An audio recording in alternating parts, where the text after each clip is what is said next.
It's the man who's wiping off the sweat, wiping off the blood, wiping away the tears that the honor belongs to.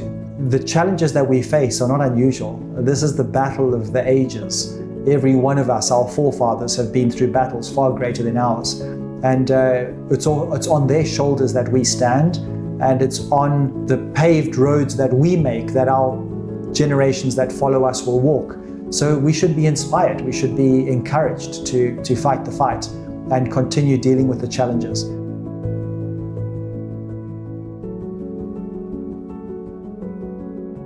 January 2025, Frampol was at a crossroad. There were big changes happening in the market with the introduction of Starlink, AI, and there was uncertainty amongst the team. And fast forward almost 12 months later, Frampol has changed significantly, grown and adapted. We're here with Neil. Hi, Neil. Hey, Maka. Good to see you again. Good to have you. How has the last 11 months been in contrast to where you were 11 months ago in January 2025? Yeah, I remember distinctly having our opening staff meeting the first day of January. I think it was the 7th, if I'm not mistaken.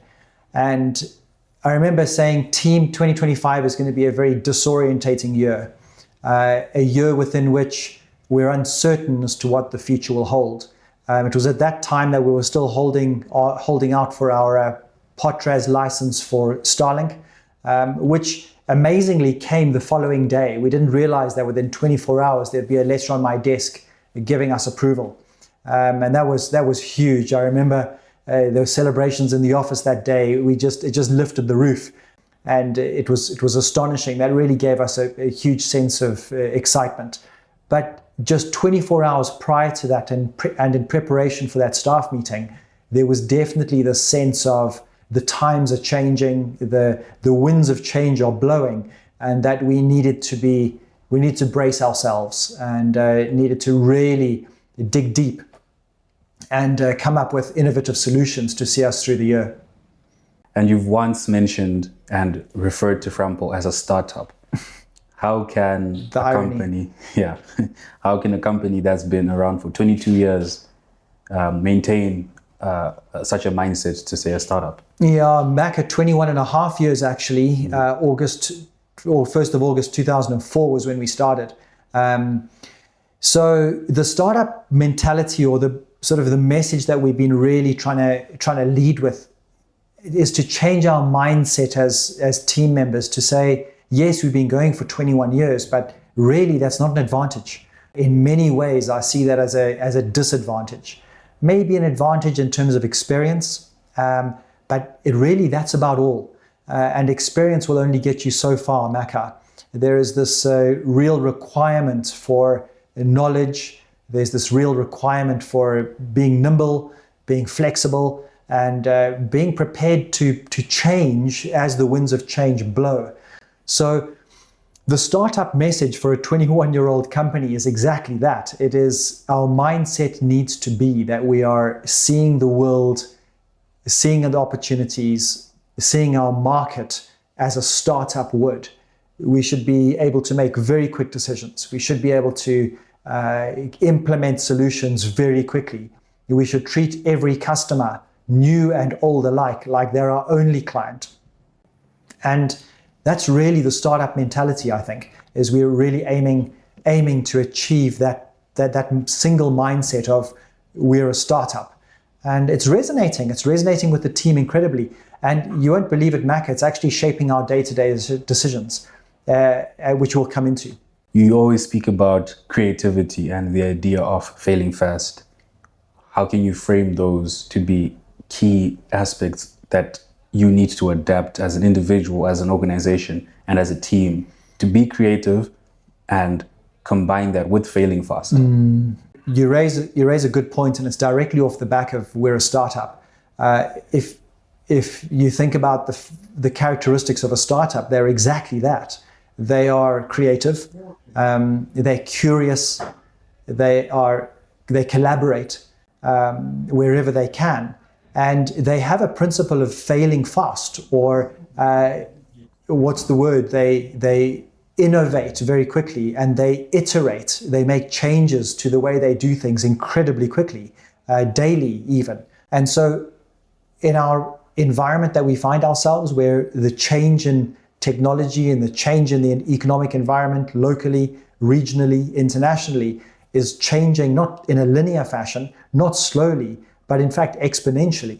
It means the obvious response for an individual, an obvious response for a team and for an entire organization is for them to iterate and change very quickly. But how to change is a big question, Maka, and it's off the back of how do we change that we've coined the term or adopted the term failing fast. Because being in the tech industry, you can well imagine that we're playing with all kinds of technologies on a regular basis. And we don't know what the end result of our R&D is going to be. One thing for sure is that the market is going to tell us. And if we take a long time, months, to deliver a solution to the market, well, what if that solution fails at that point? Surely we should determine the market's response to our solutions as quickly as possible. And that's where we sort of adapt or adopt the term failing fast. And we've got some great examples of that, which maybe we'll talk about in detail. Mm-hmm. What can you say has been some of the challenges Frampol faced within the year, and how has Frampol attacked those challenges? I'm reminded of the Theodore Roosevelt quotation that talks about the man in the ring or the man in the arena. And that quotation is incredibly powerful, talking about it's the man who's wiping off the sweat, wiping off the blood, wiping away the tears that the honor belongs to. And we're in the ring, every single one of us, Mako. We're in the arena, fighting hard to bring change, to run a successful business, and to ensure that careers are developed and our customers are served with appropriate technology. And I'm also reminded that the challenges that we face are not unusual. This is the battle of the ages. Every one of us, our forefathers, have been through battles far greater than ours. And it's on their shoulders that we stand, and it's on the paved roads that we make that our generations that follow us will walk. So we should be inspired. We should be encouraged to fight the fight and continue dealing with the challenges. And Maka, when we've got a team like we've got, there is no doubt that we're able to achieve great things. There was a lady, Margaret Mead. She in fact coined a phrase, I guess we could call it a quote, that said, never underestimate the power of small groups.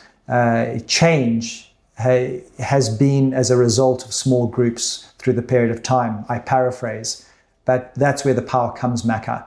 Small groups like ours, small teams like ours, making significant changes. It's been an incredible journey of change. For 21 years, we've changed our primary revenue generating product or service 8 times in the last 21 years, which is a change every 6 or 7 changes. Well, you can do the maths. It's a change every few years, and that's been remarkably challenging, but it's also been necessary.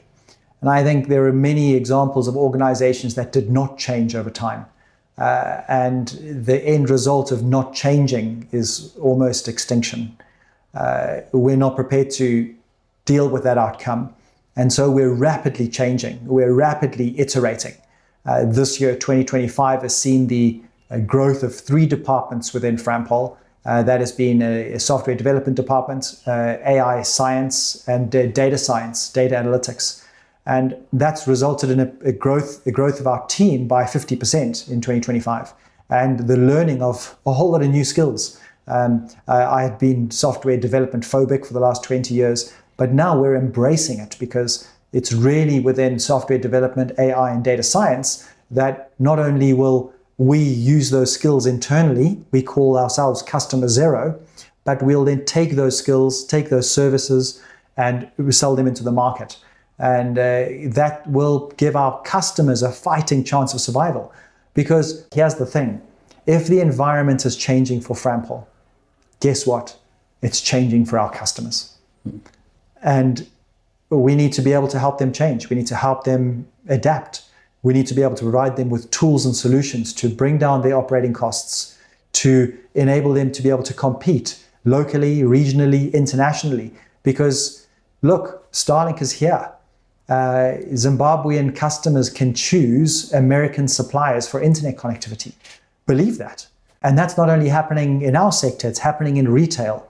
It's happening in manufacturing. It has been happening in manufacturing since the mid-90s when we liberalized our economy.